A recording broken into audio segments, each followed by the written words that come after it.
c'est Davis que je m'appelle. Lewis. Le docteur Lewis. Oui. Je vous ai bien connu, hein. Vous n'êtes pas un de mes clients, je ne vous aurais pas oublié. Non, on s'est vu au tribunal, vous veniez témoigner. Vous êtes dans la magistrature? Non. Vous ne devez rien? Merci. Vous n'êtes pas que moi. Dites donc, c'est vraiment bien ici, hein. Vous parlez d'un palace. Avec le calme en plus. Le calme, peut-être pas pour tout le monde. Pour moi, certainement. C'est le calme idéal pour soigner les nerfs. Je suis une spécialiste des nerfs. Je sais, assez réputé même. Dites-moi, je ne vous ai pas vu à bord du train. Vous êtes arrivé jusqu'au bord de la mer en auto? En auto, oui. Vous avez fait la vitesse. Jamais. C'est mauvais pour la santé. Par contre, j'ai été dépassée par une imbécile qui est comme une folle. Pour faire m'envoyer dans le possible. C'est elle qui aurait dû y aller, hein, pas vrai? C'est tout ce que ça mérite, ces jeunesses-là. Excusez-moi, je dois saluer monsieur Aline. Le patron, il... Des histoires à dormir debout, des gens qui vous invitent et qui gardent l'anonymat, une fille qui se suicide sans prévenir. Vous comprenez, Malasny. J'aurais voulu qu'elle reste, mais... Oui, oui, je comprends très bien. Sa santé m'inquiète. Il a vieilli 10 ans dans ce cours. Le suicide de Madame Martin a dû le frapper. C'est vrai que ce soit un suicide. Il n'y a pas d'autre hypothèse. Je me le demande. Il y a des fois où je suis comme vous, mademoiselle Clayton. Ça m'a trotté dans la tête toute la nuit. Et si en réalité Anonyme était ici, m'en fait-il? Nous nous en serions aperçus. Comment? Vous croyez qu'il nous aurait prévenu? De toute manière, nous l'aurions vu mettre les seigneurs de la verre de Martin. Ça dépend si... Docteur, docteur! Que se passe-t-il? Ma femme, venez vite! Allons bon, encore des ennuis. Oh, mais ça devient intenable. Et vous, c'est la mort de Jack Simpson qui vous a donné de l'insomnie? Gardez vos plaisanteries pour vous, elles sont stupides. Ce n'est pas moi qui ai commencé. Vous avez déjeuné? J'ai une faim. Roger n'a pas la tête à vous servir, je vous assure. Mais, Pardon? mademoiselle Brent, hier soir, vous aviez ramassé les morceaux d'un seul petit nègre. En effet, Il devrait donc en rester 9.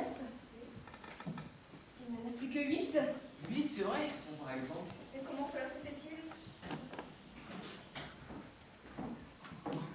Vous arrivez à pic, docteur. Une énigme à résoudre. Qu'avez-vous? Marie est morte. Morte?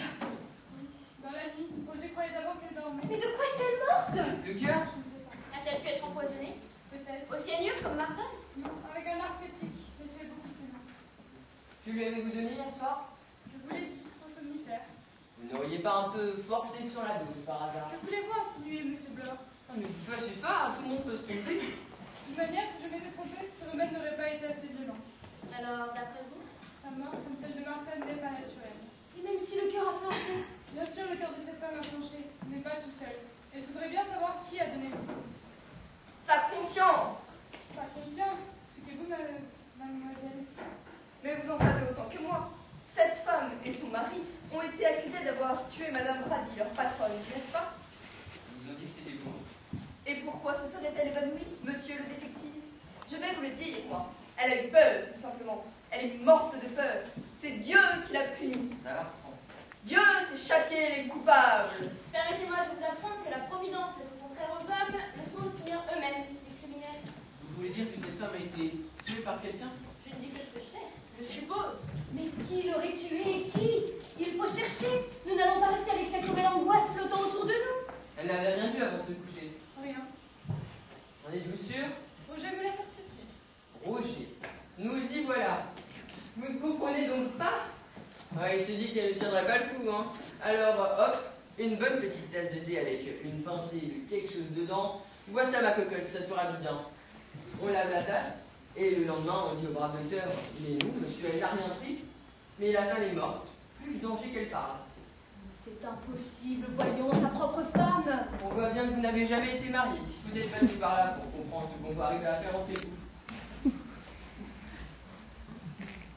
Ce qui m'étonne, c'est que vous avez pas armé, vous, un détective. C'est vous, hein. Pardon? Allez, à vous. On te laissera tranquille. Vous prenez dans un commissariat de police? Je dis que c'est toi. J'ai beaucoup de convictions, mais Si devine assez, vous n'avez pas apporté ce revolver par hasard. ça, c'est une autre question. Alors, Des compliments, vous avez un certain flair.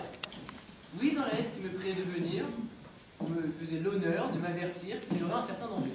pourquoi êtes-vous venu? Sachez que je suis très curieux de nature. La curiosité peut avoir des conséquences terribles. Nous verrons. Et maintenant, allez vous changer, vous finirez par tomber malade. Oui, mon ange gardien, j'y vais. histoire. Hein. D'abord, pourquoi n'a-t-il rien dit hier soir? Eh bien, il attendait que le danger se précise. Il est servi, hein. On y l'a attrapé, comme nous.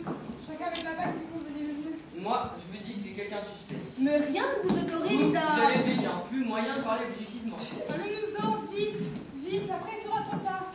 On n'a pas le droit, je n'ai rien fait. Qu'est-ce que vous avez à me regarder comme ça? Je vous en prie, docteur, vous devriez savoir, et la première, que si nous nous laissons dominer par le nez, Oui, je sais, mais je suis épuisée à cran. vous ne venez donc pas de dormir. À peine avais-je fermé les yeux, tout a assis autour de moi. L'hôpital, la salle d'opération, le couteau sur la gorge. Des souvenirs sans doute. Et vous ne rêvez jamais que vous êtes aux assises en train de condamner un homme à mort? Charter, par exemple. Jamais il devait tuer. Le jury voulait l'acquitter, mais j'étais là, moi. Il n'a pas échappé à son châtiment. Regardez, regardez les petits nègres. Il en manque un. Il en manque deux. Roger, voilà. Oh non, pas lui! Philippe. Oui, c'est facile. Vous n'avez pas fait Roger? Non, pourquoi? Deux. Il en manque deux. Depuis quand? Nous n'avons même pas eu l'intelligence de surveiller ces petits nègres. C'est le docteur Lewis qui s'est aperçu la première de cette double disparition. Parce qu'elle s'est approchée de la Vous cheminée. n'allez pas m'accuser. Quelle importance, voyons. C'est pas pour deux figurines qui manquent. Alors, Roger, coup de hache, assommé? tu es net.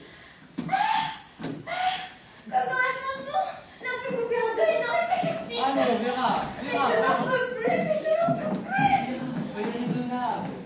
La chanson ne peut plus servir.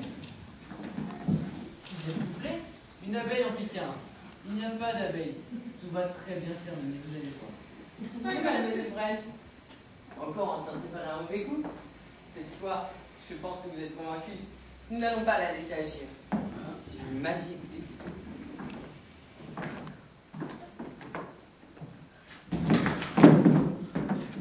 Seringue, une piqûre. Alors, ce ne serait pas elle, Mais qui? L'un de nous cinq? L'un de nous cinq. Lequel? Laquelle?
J'espère que vous avez trouvé, non? Vous avez trouvé à la fin?